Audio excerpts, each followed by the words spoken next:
Good morning विद्यार्थी मित्रों। कक्षा 12 विषय भूगोल पाठ 2 मानव जनसंख्या।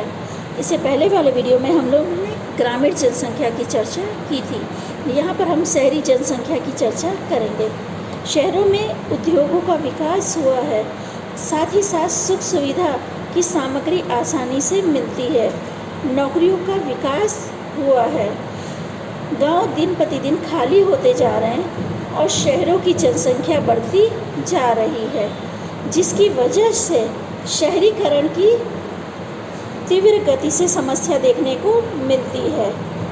परंतु उनकी दर देश के सभी भागों में एक समान नहीं है। पिछली सदी दरमियान उनकी दर 11 गुना बढ़ी है। कुल जनसंख्या की वृद्धि के साथ साथ शहरी जनसंख्या में भी वृद्धि देखने को मिली है।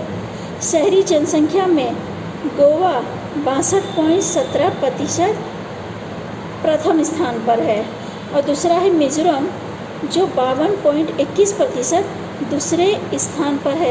यानी शहरी जनसंख्या का प्रमाण इन दोनों जगहों पर सबसे ज़्यादा है। पहले नंबर पे गोवा है, दूसरे नंबर पे मिजोरम है।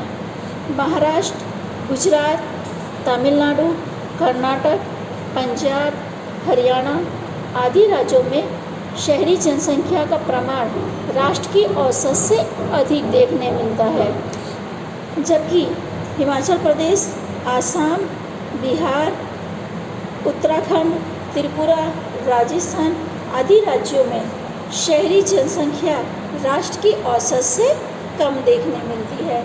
यानी कहीं कहीं पर शहरी जनसंख्या अधिक है तो कहीं पर शहरी जनसंख्या कम देखने को मिलती है। जैसे हम लोग देखें गुजरात में ही अहमदाबाद शहर में जनसंख्या अधिक देखने मिलती है और बाकी ग्रामीण क्षेत्रों में जनसंख्या कम है, क्योंकि लोग नौकरी के लिए स्थलांतर करते हैं, जिसकी वजह से शहरों में जनसंख्या अधिक देखने को मिलती है। आगे साक्षरता। किसी भी देश की प्रगति के लिए साक्षरता जरूरी है। शिक्षा हो तो दूसरी, तीसरी और चतुर्थ प्रवृत्ति को बढ़ावा मिलता है। साक्षरता की वजह से देश की प्रगति होती है। साक्षरता का अंक प्रगति का सूचना माना जाता है। मानव विकास एवं जीवन की गुणवत्ता का सूचकांक भी माना जाता है। शिक्षा का निचला प्रमाण समाज में एवं वैज्ञानिक प्रगति में अवरोध लाता है, क्योंकि अगर शिक्षा का प्रमाण कम होगा तो लोगों में अंधविश्वास का प्रमाण अधिक देखने मिलता है और देश की प्रगति में अवरोध उत्पन्न होता है। लोकतंत्र में साक्षरता निर्णायक परिबल है। भारत की साक्षरता का दर 74.04% है। यह आंकड़ा 1901 की तुलना में 14 गुना बढ़ गया है। वर्तमान में पुरुष की साक्षरता का दर 82.14% है एवं स्त्रियों की साक्षरता का प्रमाण 65.46% है।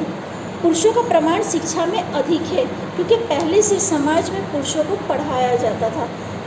पहले से माना जाता कि पुरुष शिक्षित होना आवश्यक है, स्त्रियों को पढ़ाया नहीं जाता था, क्योंकि उस समय क्या था, लड़कियों को बहुत कम पढ़ने की छूट मिलती थी या फिर उन लोगों को घर के कामों में रोक लिया जाता था।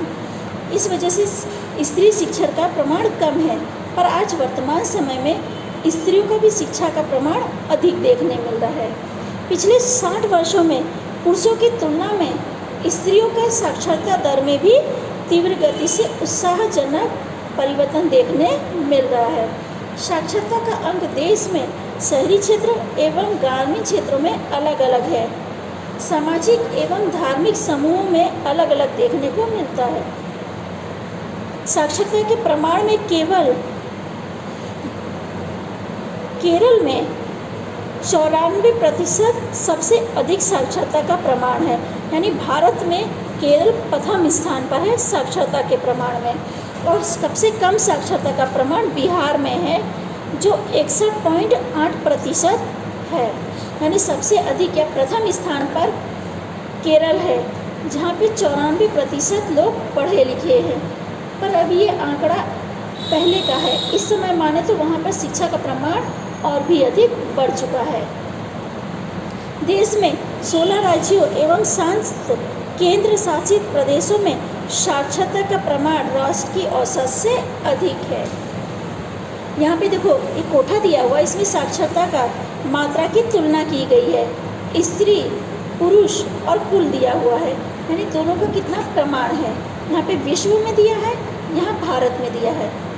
विश्व में स्त्री का प्रमाण 80.2% है और पुरुषों का प्रमाण 88.6% है। यानी विश्व में कुल पढ़े लिखों की संख्या 84.3% है। यानी शिक्षित वर्ग पूरे विश्व में 84.3% देखने को मिलता है और भारत में 74.04% स्त्रियां पढ़ी हुई हैं और 82.14% पुरुष पढ़े हुए हैं। यानी कुल मिला के 65.46% है। यानी साक्षरता का प्रमाण पहले से आज अधिक देखने मिलता है। आज सभी लोग स्त्री पुरुष दोनों को बराबर शिक्षण देने के हक में हैं। आयु वर्ग का अध्ययन करने से देश में उपलब्ध श्रमिक शक्ति और औसत आयु का पता चलता है।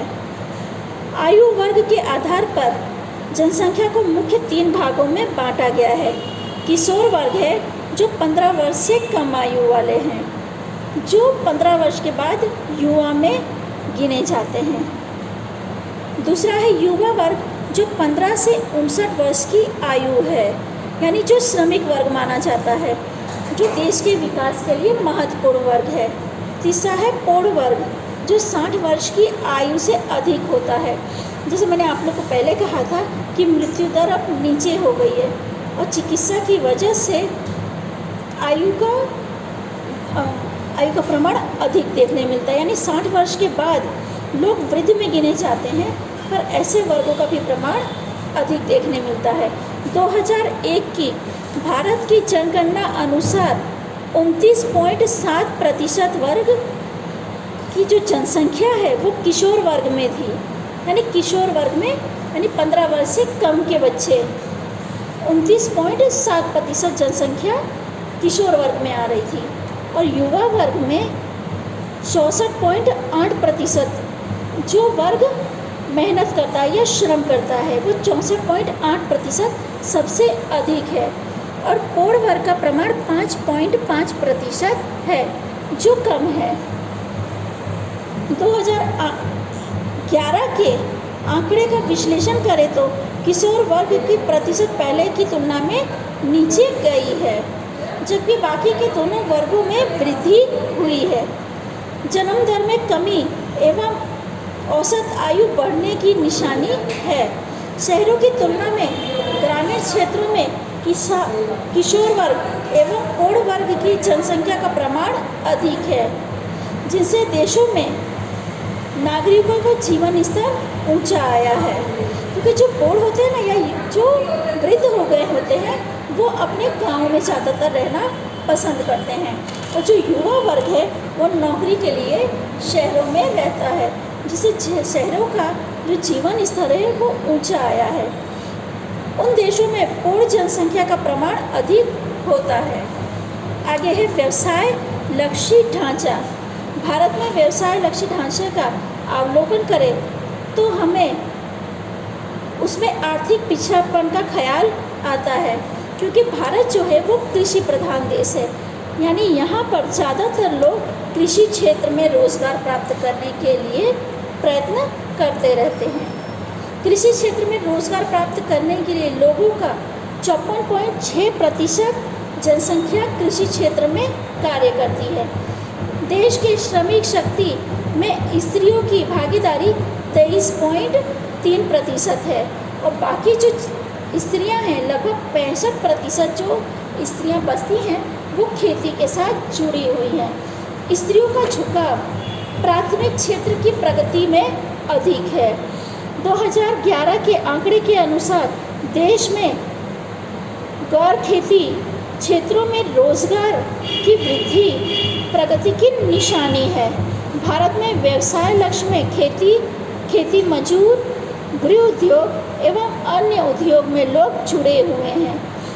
खेती यानी जिनकी खुद की खेती है वह लोग उससे उपज प्राप्त करके अपना जीवन निर्वाह करते हैं। दूसरा है खेती मजदूर, जिनके पास खेती नहीं है वो दूसरे लोगों के खेतों में काम करते हैं। इसके अलावा तीसरा है गृह उद्योग, जो छोटे छोटे घरों में उद्योग चलते हैं। इसके अलावा अन्य जो थोड़ी बहुत जनसंख्या बसती है वह शहरों में व्यवसाय में जुड़ी हुई है। खेती में से रोजगार की घटी हुई प्रमाण खेती की यांत्रिकरण एवं अन्य क्षेत्रों में हो रही विकास को दर्शाता है। आज जो है वो खेती यंत्रों के द्वारा की जाती है, जिससे काफ़ी कम लोग खेती से जुड़ने लगे हैं, जिससे वो वर्ग शहरों में आकर उद्योग धंधों के साथ जुड़ रहे हैं, जिससे आज हम कह सकते हैं कि उद्योगों का विकास तेज होने लगा है। आज हम अल्प विकसित से विकासशील देशों में आने लगे हैं। इसके आगे की चर्चा हम लोग अगले वीडियो में करेंगे।